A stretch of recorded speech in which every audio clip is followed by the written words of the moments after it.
আজকে যদি আওয়ামী লীগের এমন না হতো, আর যদি করিনুর যদি ক্ষমতা দখল না করত, অথবা বিএনপি যদি বাংলাদেশে এই অল্প সময়ের মধ্যে এত অরাজকতা, খুন, ধর্ষণ, লুটপাট, দখল বাণিজ্য না করত, তাহলে এই দেশের জনগণ বুঝতই না যে আওয়ামী লীগের শাসনামল কত ভালো ছিল। এই দেশের জনগণ বুঝতেই পারত না যে শেখ হাসিনা বাংলাদেশের জন্য কি রত্ন ছিল। সো এই ৪৫ দিনের ইউনূসের শাসনামল থেকে বাংলাদেশের মানুষের মনে একটি প্রশ্ন উদ্ভব হয়েছে এবং বাংলাদেশের মানুষ বুঝতে পেরেছে যে শেখ হাসিনা বাংলাদেশের জন্য কত বড় সম্পদ ছিল। এখন মানুষ শুধু ২ হাত তুলে আল্লাহর কাছে প্রার্থনা করার বাকি, হে আল্লাহ, তুমি আমাদের শেখ হাসিনাকে তুমি আমাদের মধ্যে ফিরিয়ে দাও, শুধু এইটুকু বলবে। তাই সর্বশেষে দিন শেষে শেখ হাসিনাতে আস্থা, শেখ হাসিনাতেই ভরসা। সো আপনাদের কাছে বলবো, ফ্রাস্ট্রেশনের আর কিছু নেই। গণসংবর্ধনার জন্য, বাংলাদেশে গণসংবর্ধনার জন্য প্রস্তুতি নিন। শেখ হাসিনাকে গণসংবর্ধনা দিতে হবে। ৫০ লাখ লোক, মিনিমাম ৫০ লাখ, উপরে ১ কোটি লোকের গণসংবর্ধনা অ্যারেঞ্জ করতে হবে। ঢাকাতে প্রস্তুতি নিন। কেন শেখ হাসিনার জন্য মানুষ দুহাত তুলে প্রার্থনা করতেছে, দোয়া করতেছে, দেখেন, আসুন আমরা বিশ্লেষণ করি।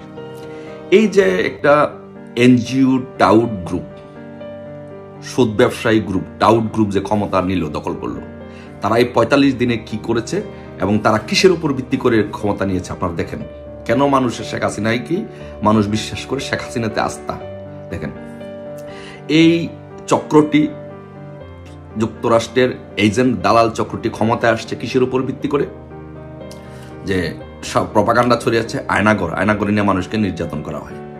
বাংলাদেশে কি কোনো আয়নাগরের এ পর্যন্ত কোনো অস্তিত্ব কেউ বের করতে পেরেছে? না। ২৬ লক্ষ ভারতীয় কাজ করে বাংলাদেশে। ওই ২৬ লক্ষ ভারতীয়কে মানুষ, এই সরকার এখন দেখ, এই সরকার তাদেরকে বিতাড়িত করে বাংলাদেশে চাকরি দেখ, পারছে? পারে নাই।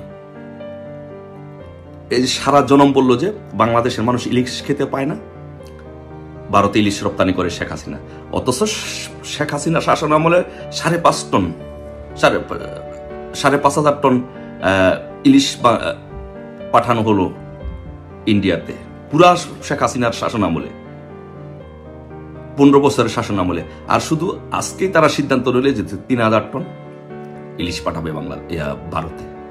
তো এই যে একটা টাউট, প্রতারক, ভণ্ড, বদমাইশ, হারামজাদাদের গ্রুপ এই দেশের রাষ্ট্র ক্ষমতায় চেপে বসেছে, এই দেশের জনগণ এখন বুঝতে পেরেছে যে আমরা কার হাতে ক্ষমতা দিলাম। এটা তো একটা পুরো একটা টাউট গ্রুপ। আমাদের শেখ হাসিনাকে আমরা কি করলাম? এই যে মানুষের একটা আত্মোপলব্ধি, যদি এই ধাক্কাটা না খাইতো মানুষ, বাংলাদেশের জনগণ সে আত্মোপলব্ধিটা করতো না। তাই এই দেশের জনগণের শেষ আস্থার ভরসা আসলেই হচ্ছে শেখ হাসিনা। আচ্ছা, আর কতগুলো জিনিস দেখেন যে বাংলাদেশে এখন যেই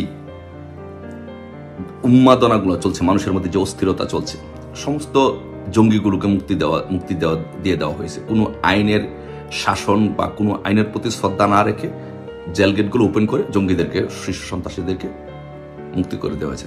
এখন তো বাংলাদেশের মানুষ তো শিক্ষিত, তারা তো কম বোঝে। হঠাৎ হুজুকে পড়ে অনেকে ভুল করলেও বুঝে যে এখন এই জঙ্গি সংগঠনগুলো বাংলাদেশে ধর্মীয় উন্মাদনা ছড়াবে এবং বাংলাদেশে ধর্মীয় সংঘাত ছড়াবে, যার ফলাফল আপনারা দেখতে পাচ্ছেন যে পার্বত্য অঞ্চলগুলোতে এবং সারা বাংলাদেশে বাইতুল মোকাররমে আপনি দেখলেন কি বাংলাদেশের ইতিহাসে, আপনার আওয়ামী লীগের আমলের পুরো ইতিহাসে আপনি দেখছেন বাইতুল মোকাররমে এই ধরনের কোনো ঘটনা হয়েছে? পার্বত্য চট্টগ্রামের এই কোনোগুলো ঘটনা হয়েছে? এগুলো কেন হচ্ছে? সো এর থেকেই বাংলাদেশের জনগণ অতি সহজে সিদ্ধান্ত নিতে পেরেছে আমাদের শেখ হাসিনা ছাড়া আমাদের কোনো বিকল্প নাই। তারপরে আপনি ৪৩ জন শীর্ষ সন্ত্রাসীকে মুক্তি দিলেন। এই শীর্ষ সন্ত্রাসীরা বাংলাদেশের মানুষের জীবন নিয়ে আপনার পাখির মতো আপনার গুলি করে মেরে ফেলতে পারবে। এই সন্ত্রাসীরা এখন চুরি করবে, ডাকাতি করবে, চাঁদাবাজি করবে। তো মানুষ তো বুঝতে পারছে যে আমাদের জীবন তো তাহলে নিরাপদ নয়, আমাদের সন্তানের জীবন নিরাপদ নয়, তাহলে আমাদের জীবন কি হুমকির মুখে পড়ে যাবে? তাহলে তো আমাদের শেখ হাসিনাকে দরকার আমাদের জীবন রক্ষার জন্য।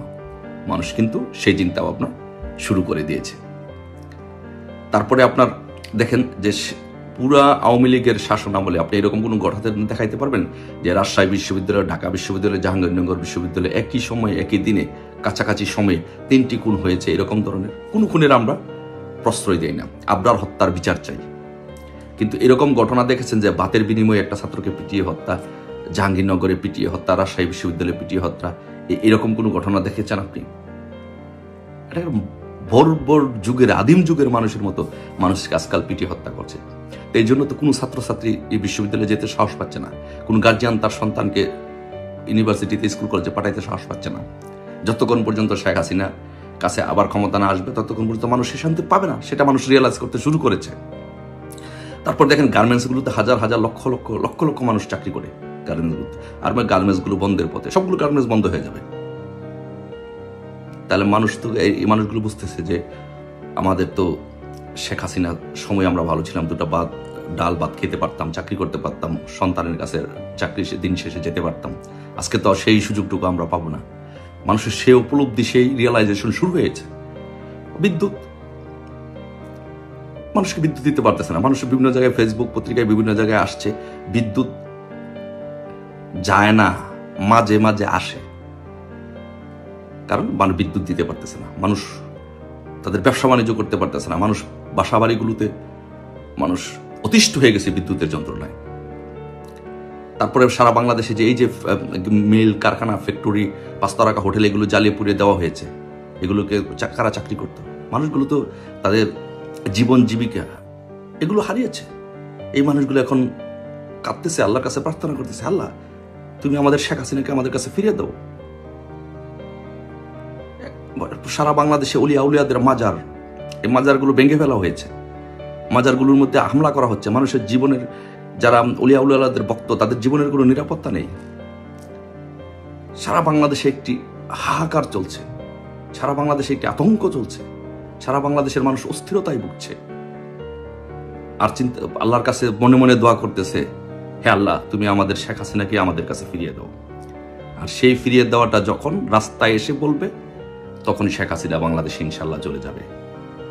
তাই এই ৪৫ দিনের শাসন আমল থেকে মানুষ বুঝতে পেরেছে শেখ হাসিনা কে, শেখ হাসিনা এই দেশের জন্য কি ছিল, আওয়ামী লীগ সরকার এই দেশের জন্য কি করেছে। তাই আমি বলবো যে মানুষের সিদ্ধান্ত নেওয়া হয়ে গেছে, মানুষ আবার শেখ হাসিনাকেই চায়। আমরা শেখ হাসিনার জন্য অপেক্ষা করছি। মানুষ দুহাত তুলে আল্লাহর কাছে দোয়া করছে, আল্লাহ তুমি আমাদের শেখ হাসিনাকে ফিরিয়ে দাও। সো তাই আমরা আমাদের যেটা করতে হবে এখন, কোনো হতাশা নেই। আমরা আমাদের কিছু ভুল ত্রুটি যে ছিল না তা না, কোনো হতাশা নেই। এখন গণসংবর্ধনার প্রস্তুতি নিন বাংলাদেশে। শেখ হাসিনাকে গণসংবর্ধনা কোথায় দিবেন, কিভাবে দিবেন, কত লক্ষ লোকের সমাবেশ হবে, কত কোটি লোকের সমাবেশ হবে, সেই প্রস্তুতি নিন। গণসংবর্ধনা দেন, শেখ হাসিনার জন্য গণসংবর্ধনার প্রস্তুতি নেন।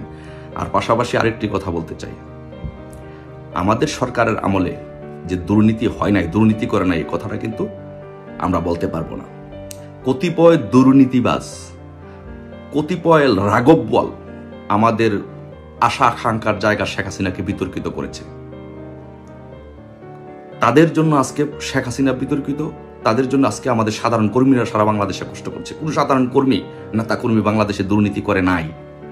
সো তাই আসুন সবাই আমরা এবার প্রতিজ্ঞা করব, শেখ হাসিনার নেতৃত্বে বাংলাদেশ চলবে, বাট কোনো দুর্নীতিবাজের বাংলাদেশে ঠাঁই হবে না। একটা একটা করে আমরা কর্মীরা দুর্নীতিবাজদেরকে বিচার করব, দুর্নীতিবাজদের মুখোশ উন্মোচন করব। তাই আমি সবাইকে বলবো, দুর্নীতিবাজদের বিচারের মাধ্যমে আমরা সুন্দর বাংলাদেশ গঠন করব।